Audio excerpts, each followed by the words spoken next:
ตากะโลบันไดเนาะของทางน้องเสือทองพอได้ติดนี่มันเดิมกันเด้พี่น้องเนาะงามได้สำหรับทางมุสิกก็งามอยู่เนาะงามคนละแบบเนาะฉันตัวนี้เป็นพวกบันไดที่มันจะมีหยาบๆเด้เนาะพี่น้องเนาะพี่น้องเด้อเนาะเบิ่งเป็นลายนี่เด้อพี่น้องเนาะขึ้นมาแต่บันไดเนาะพอขึ้นมานี่ก็เห็นบ่พี่น้องเอ้ยเข้ากันอยู่เนาะงามแล้วสำหรับทางบ่จิตว่าก่อนแย่งก่อนพี่น้องเอ้ยโอ้เบิดเท่านี้แล้วเนาะงามเนาะน้องเสือทองเนาะงามโอ้นี่ดิพี่น้องเอ้ยเนาะสวยงามอันนี้ก็จะเป็นโซนของทางเพื่อนใหญ่เด้อพี่น้องเด้อเนาะก็งามอีกแบบนึงเป็นสีขาวเนาะทางในก็เป็นสีนี้โอ้ครั้งแรกบัดนี้เห็นบอกกันว่าถ้าสีแล้วก็ตากะโลมาใส่นี่โอ้ยคักแน่พี่น้องเอ้ยเนาะผุนลายนี่คักแน่เลยเนาะพี่น้องเอ้ยขออนุญาตเด้อเนาะมึงนี่โอ้เพิ่นติดตากะโลเป็นเนาะคักแน่ดีบัด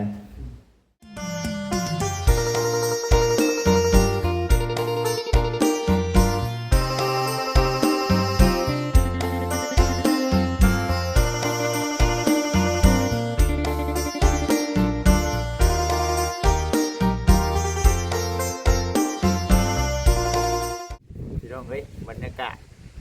อยู่บ้านเฮาพี่น้องเอ้ยหนาวนะสำหรับทำบัจิตซ้ำนี่ก็หนาวแล้วพี่น้องเอ้ยเนาะบ่เชิญที่มีแบบว่าหิมะตกแบบคือทางต่างประเทศเนาะบ่ไหวดอกบัจิตให้ทุกคนกินหนาวพี่น้องเอ้ยเนาะซ้ำนี่ก็ยังแบบเฮ้ยไปหันไปนี่ก็ยากเนาะอาบน้ำอาบในหั่นแหละพี่น้องเอ้ยกินเอาก็ยาบ่เนาะหรือว่าจังได๋ บ่หยอกพี่น้องเอ้ยเนาะเอาก่อนอื่น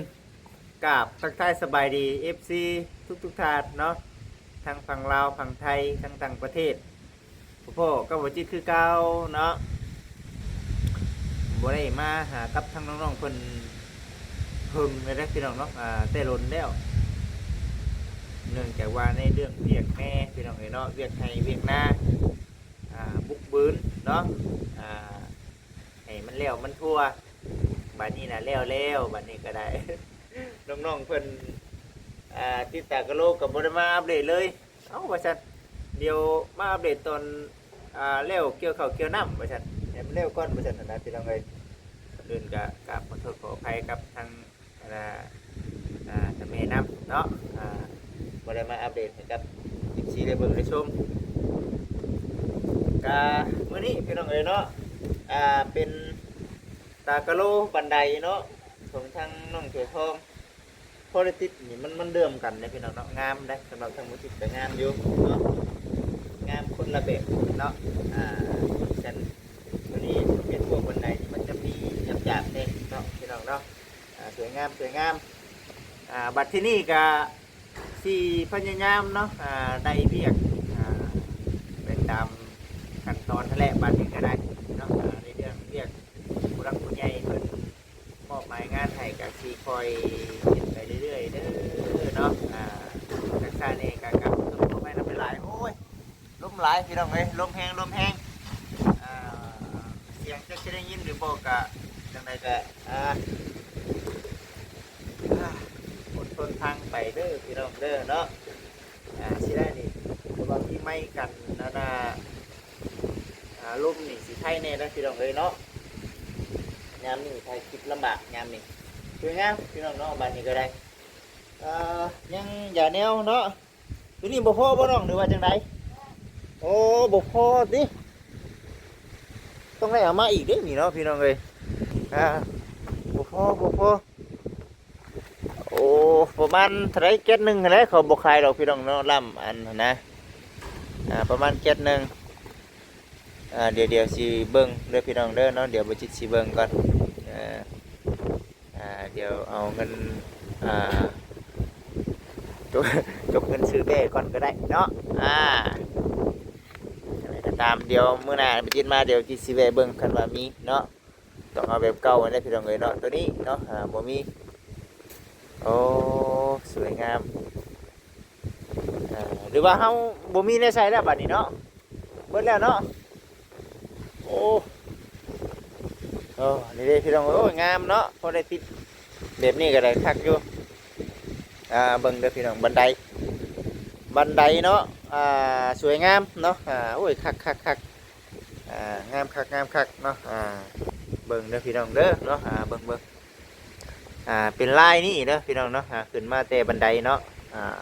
พอขึ้นมานี่ก็เห็นบ่พี่น้องเอ้ยเข้ากันอยู่เนาะงามแล้วสำหรับทางบ่จิตว่าทางในนี่ติดเรียบร้อยหมดแล้วเนาะทางในอันนี้ก็ถือว่าสำเร็จไปอีกขั้นตอนยังแต่หยอดจาแนวบัดนี้เนาะน้องเสือทองสบายดีอุ้ยลมหนาวแท้นี่เนาะอุ้ยเย็นจ้อยพี่น้องเอ้ยเย็นแท้เย็นว่า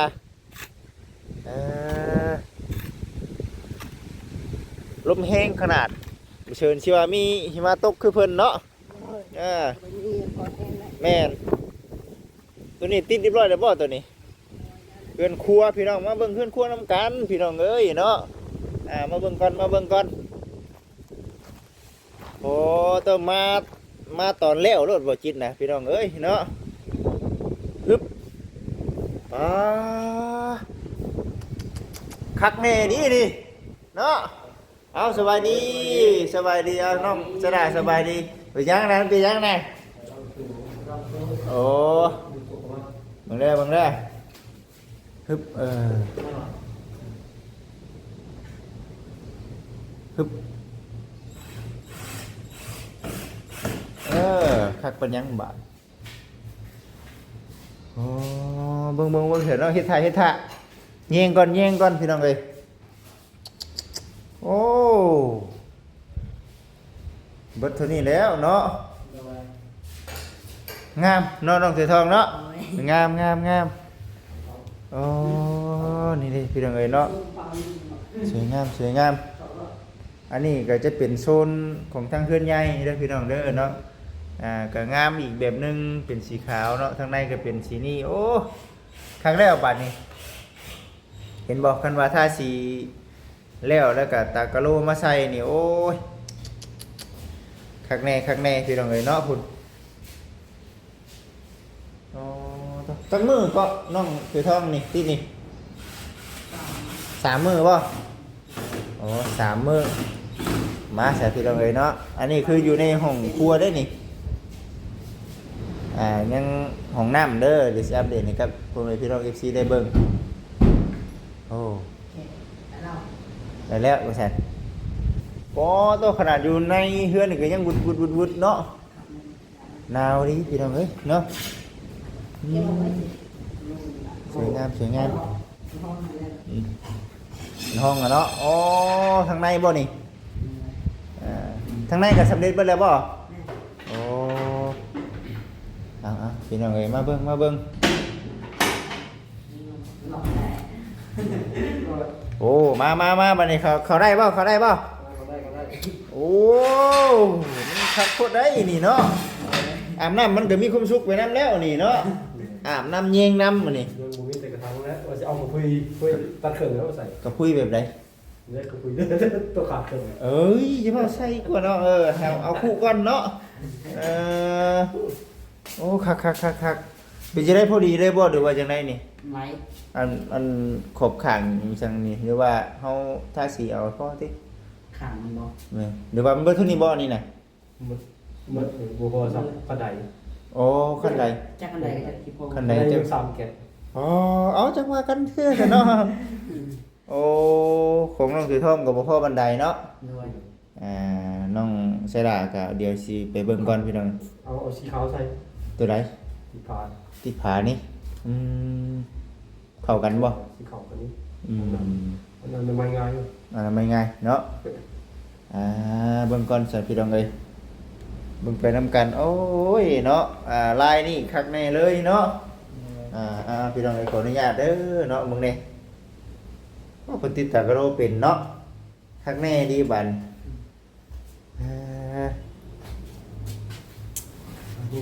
ยิงเลย วยงามพี่น้องเอ้ยเนาะสวยงาม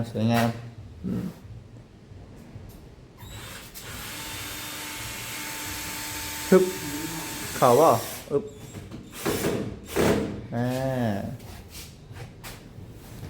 อันนี้ขันไว้เนาะยันน้ำไหลเนาะ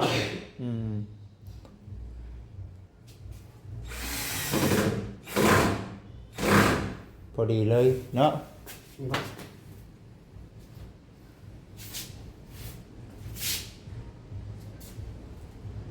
ปึ๊บ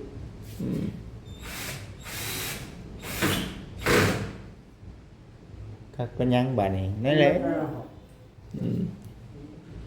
จะเทือนงามน่ะบ่กล้าจู้ไผใช้บาดเนาะมาแยงเบิ่งน่ะบ่กล้าจู้ไผใช้แล้วพี่น้องเอ้ยแบบนี้เนาะมันเบิ่งแล้วบ่ จับพอมันอยู่ก่อนแล้วจึงมาใส่มัน ใส่ไป ปึ๊บโอ้ยคักเป็นยัง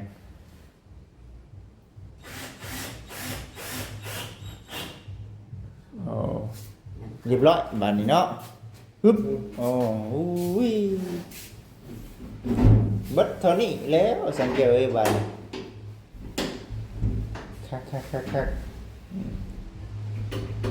โอ้กว้างได้พี่น้องของน้ำของในบนอาบโทก็สิอยู่นี่บ่หรือว่าจังได๋บนห้องอาบ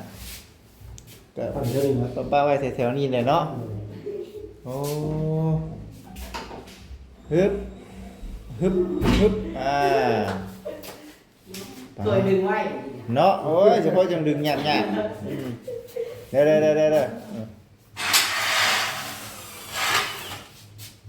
คักเป็นยังแล้วระบาดนี่เนาะนี่แหละบัดเฮาสิจู้ใช้ไผอยู่ใช้บาดนี่ ฮะ จู้ไผอยู่ใช้บาดนี่เอาเจได้บาดนี่เนาะ บ่มีอะไร มันบ่มีมันจู้ได้บาดนี่ อยู่นอกแล้ว แล้วเฮ็ดคักโพดเนาะ ดังผ่านมันก็ดังเลยเนาะ ดังทันบ่กล้าดังนี่มึงนี่พี่น้องเอ้ยเนาะ เอาแก๊สมีแก๊สนี่คือเนาะ มีแก๊สใส่เอาแก๊สเด้อเอาถ่านนี่บ่ได้ดอกถ่านเด้อดำนี่ใดก็ดำบ่ได้ดอกถ่าน บ้านคือขับรถนอนเลย นะเนาะนอนก็ได้เด้เที่ยวนี่เนาะขออนุญาตนำพี่น้องผู้อุ้ยคักปานยังอันนี้เนาะโอ้นี่ดิอุ้ยงามแท้นี่เป็นตาบ่จักตู้ไฟใส่เนาะ ยังคือเลือดยาแนว อย่างแนวเนาะบัดนี้มาทั้งเอาซีนี่ อันนี้มันเป็นสีหยังนี่สีเขียวบ่สีเขียวแม่นบ่ ซีเขียวอ่อน สีเขียวอ่อนแล้วนี่มันจักอันน่ะนี่ 3 ถุง 3ถุงเนาะ 3 ถุง ตัวนี้3ตัวนั้นเด้ของน้องถุยทอง เรา เบิ่งก่อนเลยคือต้องย้ายจากอันนั้น 8เนาะ 8 ถุงเลย น้องถุยทอง8เนาะคิดว่าอยู่ตะกี้ว่าสิเวะเลยบ่ว่าซั่นแล้วมาถามทางสังเกตก่อน 11ของน้ำของกระโหลกน้ำตรงหนึ่งเป็นแบบนี้ค่อย อันนี้มันเป็นสีหยังของน้ำ สีแดง เอาสีแดงเนาะสีแดงอันหนึงก็พอมั้ง คือคนต้องจ่อยมี มีอยู่นะเคย มีบ่น้องยอมมีบ่ ยังบ่เห็นอยู่นะ เห็นอยู่บ่กันเถอะ ใส่ ก็บ่เผาเนาะเอาตัวนี้ก่อนใส่เนาะ เอาตัวนี้ คันว่ามีก็ดีเนาะถือว่าทางในเฮาก็เรียบร้อยแล้วว่าเนาะทางในเฮาเรียบร้อยแล้วมีแต่ตัวนี้3ถุงตัวนั้น8เนาะตัวนั้น8โอเคได้แล้วพี่น้องเอ้ยพอได้ฮู้แล้วตะกี้คิดว่าสิแวะชื่อได้บ่ว่าซั่นเอามาถามมึงก่อนยันเนาะยันชื่อมาเกินเด้เรื่องที่ก็ได้หรือว่ายันบ่พอก็บ่ยากลองไปเอาไว้เนาะเฮ้ยไปเบิ่งบันไดเฮาตัวนี้จังได้ใส่ตัวนี้สิได้เอาไปพุ่นคือกันบ่ โจมตีกันไดกันก็ตัวนี้ อ๋อติดบันไดคือกันบ่อ๋อยังเก็ตหนึงเนาะนำนี่เดี๋ยวมาเบิ่งก่อนพี่น้องเอ้ยเนาะว่ามันสิพอบ่พอเท่าใดหั่นนะอึ๊บไปสั่งแก้ไปพุ่นเด้อเนาะบ่ได้มาพี่น้องเอ้ยแล้วก็บ่ได้เบิ่งฮอดคลิปน้องๆอีกหรือว่าถ่ายอยู่บ่เด้ถ่ายอยู่บ่โอ้ยบ่ได้เบิ่งแน่น้องเอ้ยเนาะ เอามือกระทายอันบ้านที่ตัวได้ติดมือเข้าซอย นั่นแหละจังหวะมันเวียกให้เวียกหน้าแล้วจังหวะโอ้ยว่า วันนี้100คู่ แม่นวันนี้คือสิโอเคแล้วบาดนี้คือสิได้มาดูอยู่บาดนี้พี่น้องเอ้ยโอ้ กำลังสิผสมเนาะนี่เด้พี่น้องเอ้ยเนาะในลวดลายแบบนี้บ่พอที่สั่งเนี่ยว่าแว่นแจ็คเก็ตน่ะ โอเคเลย 2แก๊สบ่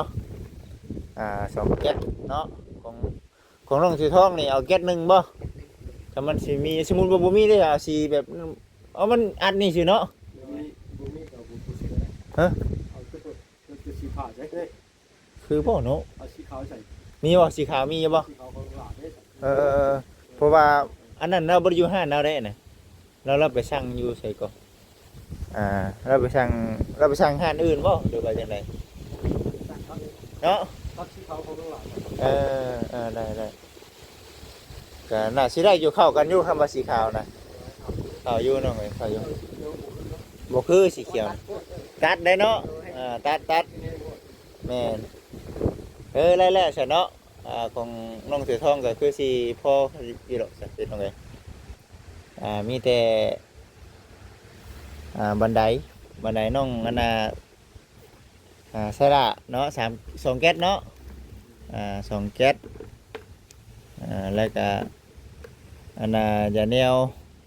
8กับ3เนาะสี่เอามาพี่น้องเอ้ยบานหน้าเนาะ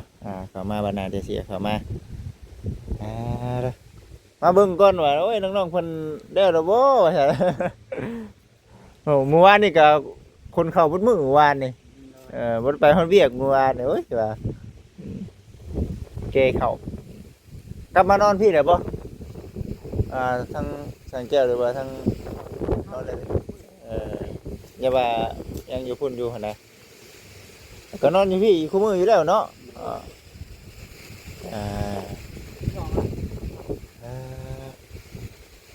นี่คือการปูตากะโลพี่น้องเลยเนาะสวยงาม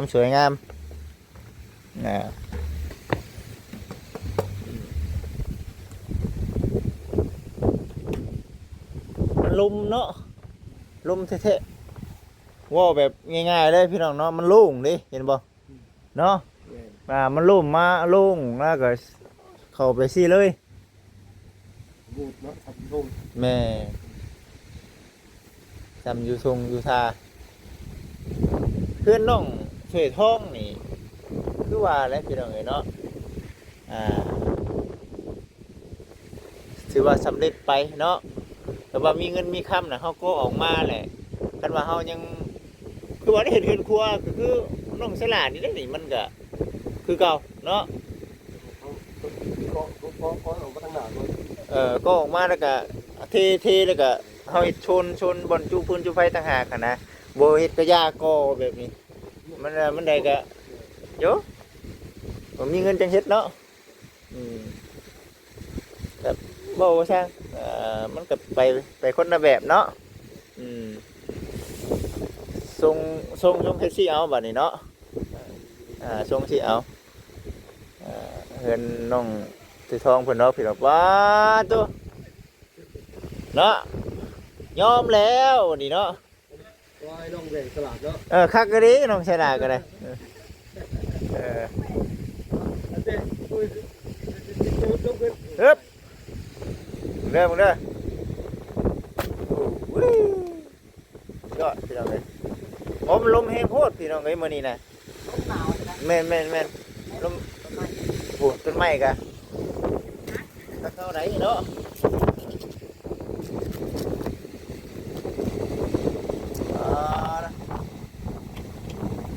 ลมฮูพี่น้องเอ้ย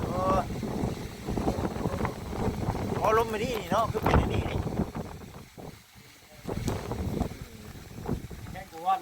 แม่เองก็ว่านี่อยู่เลยหนาว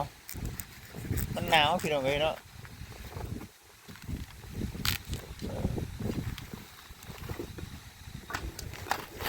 ปึ๊บกินเลยกินก่อนเลยสิ ฮะ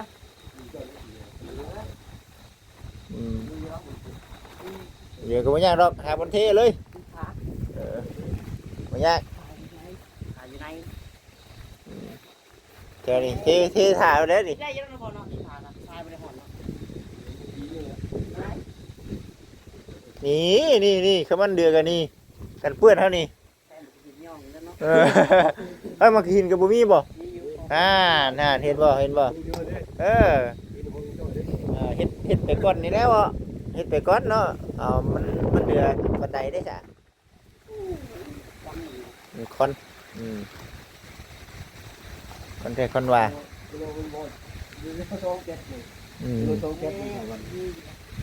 ย่ารอกนี่น้องๆเพิ่นเทแถวนี่ก็ได้แหละมันยังเป็นหงอยู่เนาะลงมาน้ำน้ำอ่างลงอยู่นี่ทุนที่ได้นี่เนาะต้องเทพี่น้ำเนาะเทพี่น้ำพร้อมคันว่าเนี่ยรอกจ้ะ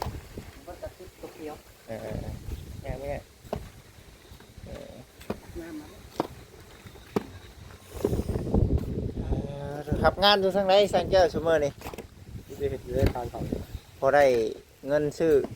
กินเนาะ เล่น พอได้ไปแต่ละมื้อติตัวห้องงานนำเฮาเบิดข้างในบัดบ่ได้เนาะยังแต่งานตัวนี้งานตัวนี้ประมาณจักเดือน เล่นรักมีดีโก้ โอ้มีแต่ก็ซื้อเนาะ จุดต้องติดคนแหละ ก็เบิ่นตกแต่งให้เฮาตกแต่งนั่นตกแต่งนี่ก็สิได้เงินนำเพิ่นหลายอยู่ดอกเนาะ บุมีเงินก็จะหาได้ยังไง บ่คือคนมีเงินได้เนาะ ใช้เงินติดยางเงินติดยางครอบครัวเนาะจ่ายตัวนี้ ว่าได้ก็เพิ่นมีเพิ่นเฮ็ดเนาะเพิ่นมีเพิ่นจ้างเนาะเพิ่นมีเพิ่นจ้างพี่น้องเอ้ย โอ้ผมเป็นข่าวทุกบ้านอยากจะโคราชเลยเด้ ได้เอามาน้ำหันบ่ เอาหน่อย เอาเนาะ อาศัยขีดยางใช่เดือนเดือน ได้ก่อน หาได้ ไปสิหาได้เนาะ ถึงเบิ่งเงินใครขีดยางนี่คือง่ายอยู่นะมันเขาเห็นถูก เห็นบ่ เลย ยัง12 โมงก็คืนมันลุกขีดยาง 12 โมงกลางคืนติโอ้ 12 โมงขีดยางขีดเชือกชอบขีดยางแล้วก็4 โมง 5 โมง ว่า 3 โมง 4 โมงมันจด9 โมง 10 โมงจังแล้ว มันก็สมเขาแล้วเอาได้ขึ้นเลยติ ทุกไหน ไปโหลดตามป่าเนาะตามป่าตามดอน งูแหละจัดงู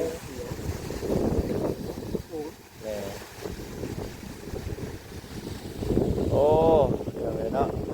โอ้ลมดีพี่น้องเอ้ยเนาะเสียงลมรบกวนก็กราบขอโทษขออภัยซีน้ำหลายๆเนาะมีแนวป้องกันโอ้ลมหนาวอันนี้ก็ยังชิลงสวรรค์เลยสังเกตครับไปสวรรค์เลยโอ้ยมาหาทั้งน้องๆเพิ่นก่อนว่ะเดี๋ยวมาเดี๋ยวแล้วว่ะใครอยู่น้องๆเพิ่นก็พากันติดกันจนแล้วเพิ่นได้ยังแต่บันไดเนาะเอาถึงวันเสาร์ โอ้ยเนาะแต่ขี้งออยากไปอยู่ ที่จะพูดกัน จะคือกันนั่นแหละสังเกตเอ้ยเนาะคือกันนั่นแหละนี่ก็ได้ ยังมีเงินยังมีโอกาสจริง ยังมีโอกาสอยู่เนาะ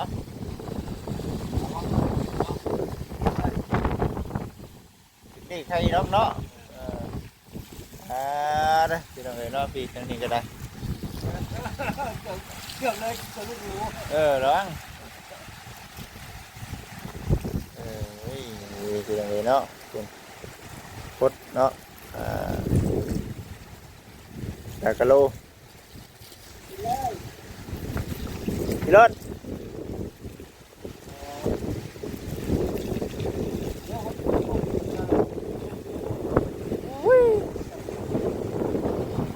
ลมแท้ดิ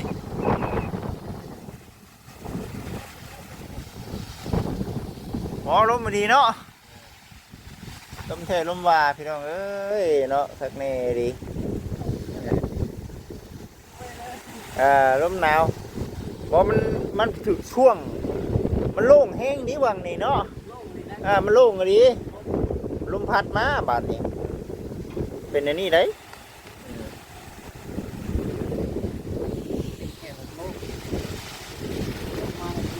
บัวขนาดต้นไม้ก็ได้เนาะ